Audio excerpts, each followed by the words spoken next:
Facial recognition technology has quietly been growing more powerful for decades. But a company called Clearview AI is taking it to new levels of accuracy that could end privacy as we know it. This one investor said, the way that you Google someone now, I hope that one day you say you Clearviewed them, you searched their face, and you found out everything about them there is to know online. What Clearview AI did wasn't a technological breakthrough, it was an ethical one. They were willing to do what other companies hadn't been willing to do.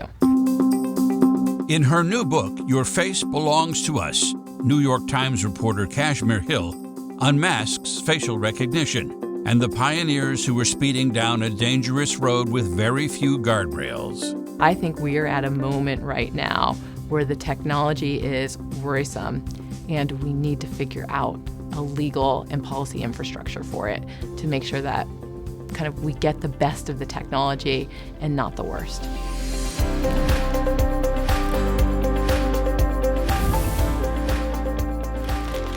Kashmir Hill, welcome to St. Louis. Thank you so much. Really enjoyed the book, although enjoyed is maybe not the right word. Terrifying? Were you going for terrifying? Mm-hmm. It worked. Yes. I am often told that my writing is fascinating but very disturbing. And you've been doing it for a long time. How did you end up on this particular beat? I started covering privacy about 10 years ago, kind of because I came later to journalism. I was in my late 20s, and I was a blogger for a kind of tabloid legal blog where I was writing about lawyers and law students and judges and people who weren't necessarily usually subject to that kind of coverage. And it just made me think a lot about privacy and how it was changing in the internet age. And I started a blog called The Not So Private Parts when I was in journalism school, and it's just become my beat since then. Well, and it's fascinating, and the book begins with sort of a pretty long history of how long this has been going on. I had no idea. I thought maybe since September 11th, it was something that kind of got stepped up. But this goes back like to the 50s or the 60s. Yeah, there were engineers working on this in Silicon Valley before it was even called Silicon Valley, and they were getting funding from the CIA. This has kind of been a dream for a very long time to be able to identify a stranger, put a name to a face, put an alert on someone's face and spot them in a crowd. The technology has come a long way. It was very flawed for a long time, so we didn't really have to think about dealing with it all the time in the real world. But now that it's so powerful, it's part of why I wrote the book. I think we need to decide, how do we want it to look in our lives? How widespread do we want it to be? And it's really this balance with safety, security, and then being able to maintain our anonymity and our sense of privacy. So the story of the book involves a company called Clearview, which I had never heard of before. I imagine most people probably have never even heard of it before. They've been doing this for a little while, and it's getting a little spookier by the day. Yeah. So the book started for me in the fall of 2019. I got this tip, an email from someone I knew, a public records researcher, who had discovered the existence of Clearview AI in a public records request to the Atlanta Police Department. And, there was a legal memo there. It was marked privileged and confidential. And I'm reading it, and it's describing what Clearview AI has done, that they scraped billions of photos from the public internet, from social media sites like Facebook and Instagram and LinkedIn, all of our photos, without anyone's consent, and they were selling it to hundreds of police departments. And I, like you, had never heard of Clearview AI before, even though I work in this area. And I thought, wow, if this is true, I need to get to the bottom of this, because this is really wild. And they sort of ghosted you at first when you were trying to get to them. Yes, Clearview AI was definitely trying to stay under the radar. There was not any information about them really on the internet. They did have a website, but it didn't even say what they did. It just said artificial intelligence for a better world. And there was an address on the website, and it was in New York City, just a few blocks away from the New York Times where I work. So I went over to try to check it out. And I got to where Google Maps sent me, and the building wasn't there. It just didn't exist. They had apparently a fake address on their website. I tried finding the people connected to the company, and it was very difficult to figure that out. Everyone who was connected to the company, including, I'd seen online that Peter Thiel, the very famous venture capitalist, might be an investor. And he, like everyone else I reached out to, just wouldn't respond to my inquiries. This company was exposing all this information about each of us, but they wanted to stay in the shadows. Well, and the main guy who seems kind of shadowy is Wonton Tat, Australian, but has been here since, late teens, as I recall from the book. Yes. Wonton Tat, he grew up in Australia and then at 19 years old dropped out of college and moved to Silicon Valley, to San Francisco. Right. So you finally did get him to talk to you a few times. How did that happen? So I, was trying to figure out who was behind Clearview AI, and Clearview AI did not want to talk to me. And so I had gone to police officers that I found were using the app and talked to them, and they said, it's incredible. It works like nothing we've used before. And police departments have had facial recognition technology going back a couple decades now. But they said, this works when somebody's wearing sunglasses or a hat or they're turned away from the camera. And basically every police officer was so excited about it. But shortly after I would talk to them, and they would offer to run my photo in the app and show me my results, all these police officers were ghosting me. And I didn't know what exactly was going on, but it turned out that Clearview AI had put an alert on my face and that they were tracking me. And they knew every time a police officer uploaded my face, and they would call the police officer and tell them to stop talking to me. And that was pretty chilling. Yeah, that's not creepy at all. And the way that I really got them to talk to me was that, that the fact that I talk to police officers now, I know the app actually works. That created kind of some pressure for the company. I also tracked down another investor besides Peter Thiel. I doorstepped them, and they didn't want to talk to me. They told me Clearview AI's lawyers had told them not to talk to me, but I was very pregnant at the time. And I kind of showed off my belly and said, I've come so far here. And so they sat down with me and they started telling me how excited they were about Clearview AI and how the company wasn't just going to sell this to the police. The police were excited about it, but the company wanted to sell it to companies, to hotels, to shopping malls, to airports, and to all of us. This one investor said, the way that you Google someone now, I hope that one day you say you Clearviewed them, you searched their face, and you found out everything about them there is to know online. Is that legal? I suppose it must be. Well, this was what that legal memo was about that was in that first public records request. Paul Clement, he's a former U.S. Solicitor General, now in private practice, very expensive lawyer. Clearview AI had hired him to write this legal memo for the police, explaining to them that they wouldn't break the law by using Clearview AI. And it said basically, don't worry, this doesn't break any national laws, doesn't break any state laws, you're fine. That wasn't exactly true. There are some states that regulate this activity, basically one, Illinois. But yeah, in the rest of the United States, at this point, it seems like it's okay that Clearview AI has done this. They haven't really faced major backlash for this really unprecedented database that they have created of 30 billion faces. It's different in Europe, right? In Europe, when I exposed the existence of Clearview AI, privacy regulators announced that they were investigating it, also privacy regulators in Canada and Australia. And they came to the conclusion that Clearview AI had violated their privacy laws and that they needed to get citizens' consent to gather all of these photos, subject them to face recognition searches. And so Clearview AI is not doing business anymore in those countries, but still doing business here in the U.S. Well, and the fact that they have those privacy laws, why don't we have one in the United States? That is a great question. And a lot of activists ask that question. And I try to track that in the book to tell this story about specifically face recognition technology. And I mark all these moments where policymakers, activists, technology companies have kind of gathered in Washington, D.C. to talk about this. And sometimes they're just really strange political bedfellows. You'll have Dick Armey, very conservative politician, teaming up with the ACLU in 2001 after face recognition technology was deployed for the first time at a big event at the Super Bowl. The Snooper Bowl, I think you'd refer to it. The New York Daily News called it the Snooper Bowl. And they were really upset, and they said, technology like this can really threaten our civil liberties, and people shouldn't be just tracked this way. You have a right to privacy in your face. But then September 11th happened, and instead of pushing back against facial recognition technology, there was a push by the federal government to make it better, to deploy it in airports. And so there's just been this constant push and pull between privacy and security. And so often security wins out. So how does it work? What is it mapping?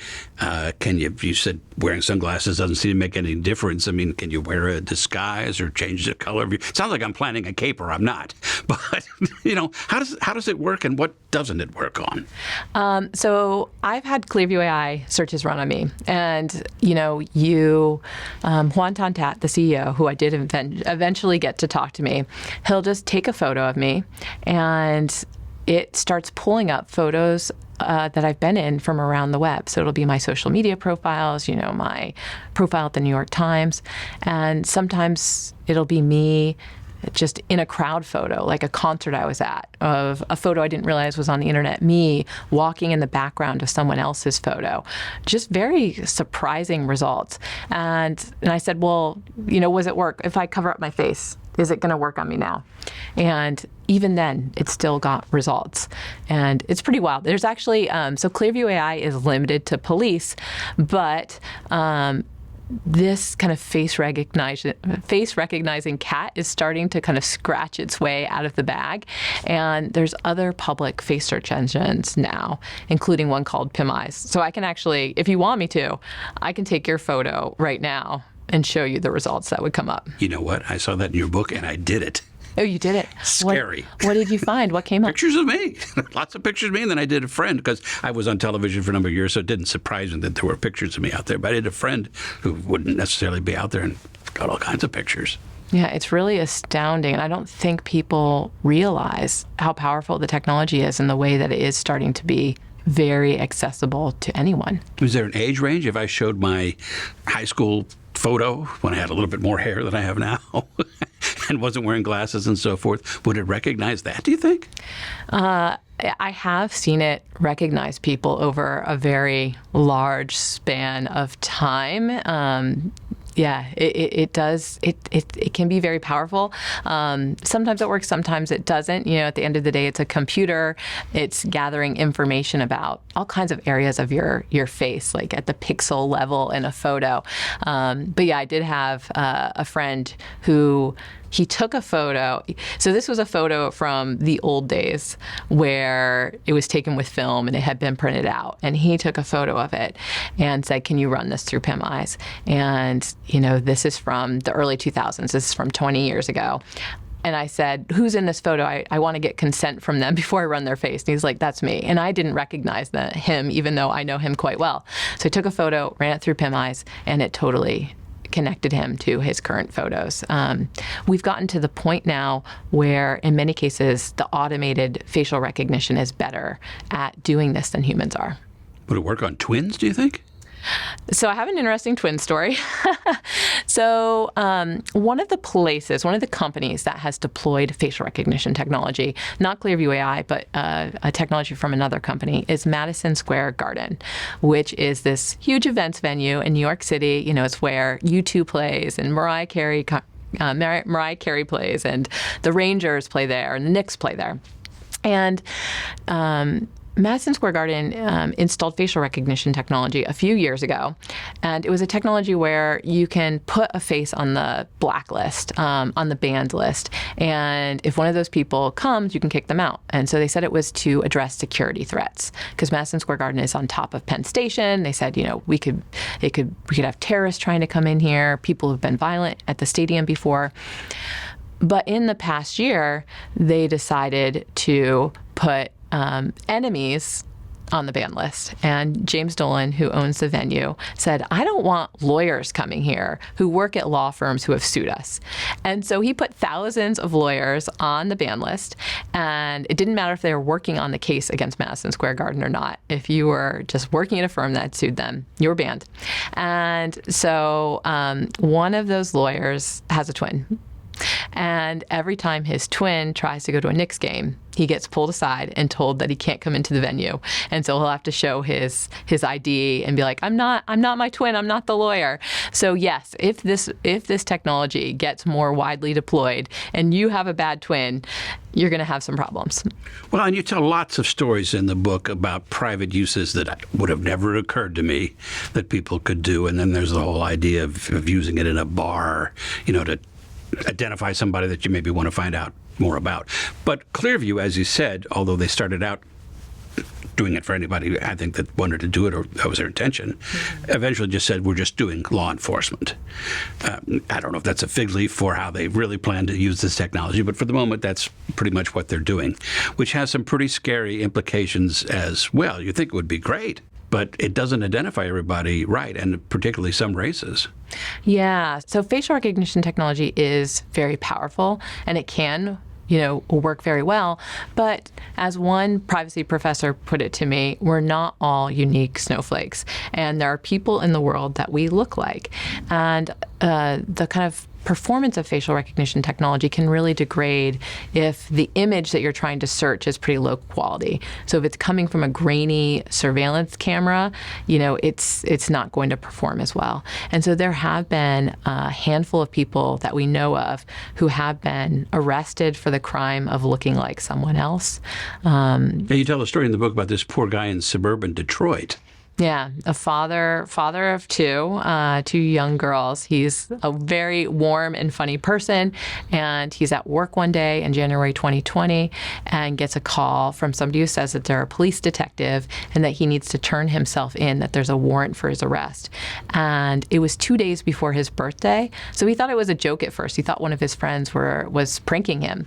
And he said, I'm not turning myself in. I haven't done anything wrong. And when he gets home, a police car pulls up behind him, blocks him in his driveway, and these two police officers start arresting him in front of his wife and two young daughters. And he gets taken to jail, held overnight. Detectives are interrogating him, asking him, were you at this store on this date in 2018? He's like, I don't know what you're talking about. And they show him still from a surveillance camera, and they say, is that you? And it's a photo of a large black man, and Robert Williams is a large black man. And he says, that's all we have in common. This is not me. It doesn't look like me. He holds up the picture to his face. And yeah, it had been a face recognition match. And that's why he got arrested. And he ended up having to hire a lawyer, fight these charges. It is very traumatic when this goes wrong. Well, if I recall, that was all they had on him. And isn't the idea that law enforcement is supposed to pledge, I guess, to Clearview AI, if nothing else, that they use this as an investigative tool, but not as, prima facie evidence that they found somebody? Yeah, this is what police officers tell me. They say, this is a very powerful tool, and we want to use it, but we do need to use it cautiously, and that it is supposed to only be a lead when you get a face recognition hit, and you're supposed to do more building of the case and find more evidence to give you probable cause to arrest somebody. But in this handful of cases, including one case involving Clearview AI in Atlanta, where a man who lived in Georgia was held in jail for a week for a crime in Louisiana, a state he had never been to, they aren't doing all the investigating that they're supposed to, and it is going wrong. And so that's a problem. There's also this other question of, when purses get stolen from stores in New Orleans, should we be looking for the suspect in this database of millions of people? Because that increases the chance that you do get a doppelganger who, they might live in another country or another state. And, in the case of this man from Georgia, he was held for a week for this crime, and the only evidence against him was that he looked like the perpetrator. And I guess if you've got a driver's license, your photo's out there, no matter how much you are on or not on social media or TikTok or whatever. But is there anything that people can do to protect themselves, and can they claw this back under some of these privacy laws? Yeah. So if this disturbs you, this idea, yes. This idea that you're in, the Clearview AI database and you don't want to be there. If you live in Missouri, there's not a lot you can do. But if you live in California or Virginia or Colorado or Connecticut, you have a privacy law in your state that says that you have the right to access information that a company holds on you and get it deleted. And so those are powerful laws. And people who live in those states can get themselves taken out of the Clearview AI database. And so it really shows how laws can work to curtail this technology. But it means that basically some of us have better protective faces than others, depending on where we live. The other database I told you about, though, and that you said you've tried, PimEyes, they do have an opt-out. And so if you search yourself there and you find photos of yourself on the internet that you don't want other people to be able to find, you can ask to be taken out of their search results. So I do encourage people to consider that if they're worried about this. Given how privacy is today, I know that you live in Connecticut, which is one of the states you mentioned. Have you tried to get your photo taken down? I used to live in Connecticut, but I don't anymore. Unfortunately, I now live in New York, and New York does not have one of these laws. So I have not had the ability to get myself out of these databases. There's, I guess, the question, too, of using this live versus a static photo. I mean, every British crime show you watch now, the first question is there CCTV? If there are cameras all over the place, always watching, are we constantly being recorded someplace that's in a database that Clearview or somebody else can get to? Yeah, at this point, there's this infrastructure of surveillance, right? And these things could all be connected, but they're not yet. We don't have facial recognition technology running on all these surveillance cameras. We don't have all the footage from all the surveillance cameras going to one central database that we can search. And so that's part of why I wrote this book now, is to say, if we don't do anything, we could go in that direction. And is that the world that we want to live in? That is happening other places. Russia, for example, has facial recognition technology on hundreds of cameras in Moscow, and they can find people in real time and have alerts go off if there's somebody who's wanted by the police. And I talked to a civil liberties organization there, and they said there are doppelgangers who get stopped a lot by police because they look like somebody who is wanted. China also has kind of widespread use of facial recognition technology. They have used it to suppress civil liberties, identify protesters in Hong Kong. They've also used it to name and publicly shame people who wear pajamas in public. So yeah, there's all kinds of uses of this technology that could happen if we don't really think about what we want right now and build kind of a legal and policy infrastructure to control the kind of worst impulses that we might have with the technology. Is it being used in this country right now, do you think, to spot, say a Black Lives Matter protest or something like that, to create a database that then people might use for ill reasons? I mean, it could be, right? It was used on January 6th when the attack on the Capitol happened, and the people who were there, rioting, they were taking a lot of photos, they were streaming themselves on social media, and afterwards the FBI made this database of here's all the faces of people that we want to question. And police departments who had access to Clearview AI started going through those faces and trying to identify some of those people. And so, yes, it is already being used in that way. It was used to identify a Black Lives Matter protester in Miami after she threw a rock at the police. And this is what I hear from officers. They say, we don't want to use it to chill civil liberties. We're not trying to identify all the protesters. But if somebody commits a crime, yes, we want to identify them. Well, even if people start out with the best of intentions, we know how these things end up going. Once the technology's out there, it's out there. Right. There's always slippage, right? Which is why laws and good policy is important. Well, and one of the concerning things we were starting to talk about before is that it doesn't work the same on everybody, and particularly on people of color. This has been a really big issue with facial recognition technology in the past. It was very flawed. And this was because basically the people who were building the technology were primarily white men, and they were making sure that it worked well on them.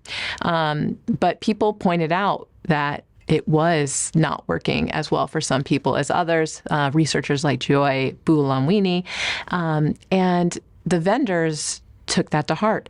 And it was a problem that they could address. And the fix was to train the technology with more diverse faces. And so they did that. They collected faces from the internet, and sometimes they actually specifically went out into the real world to get those faces. Google hired contractors and said, we want people with darker skin. And that contractor, very controversially, recruited homeless people to kind of make maps of their faces. One Chinese company, to get a more diverse database, deployed its technology basically for free in Zimbabwe to collect these faces. And so it's now been trained to work better on all sorts of people. And so it's really come a long way. And it often works better than people realize on diverse faces. Well, and you mentioned Google. I guess one of the interesting things about the book that's very telling about this technology is that Silicon Valley maybe dabbled in it a little bit and then decided they just didn't want to have anything to do with it. Yeah, this was so surprising to me because when I first heard about Clearview AI, I thought, wow, I can't believe this company did this first, that they got here, before Google, before Facebook. And then when I did further research for the book, I realized actually Google and Facebook had both developed this technology internally, this ability to kind of take a picture of a stranger and identify them. But both companies decided to hold that technology back. They thought it was too dangerous to release, too risky. And so what Clearview AI did wasn't a technological breakthrough. It was an ethical one. They were willing to do what other companies hadn't been willing to do. Are there some positive uses for this? I mean, we've been beating up on them quite a bit here during the interview, but I imagine there's some good things about it. Yeah, I mean, I think that using facial recognition to solve crimes, as long as you get the right person and it doesn't lead you to a similar looking suspect who's innocent, that is clearly a positive use case.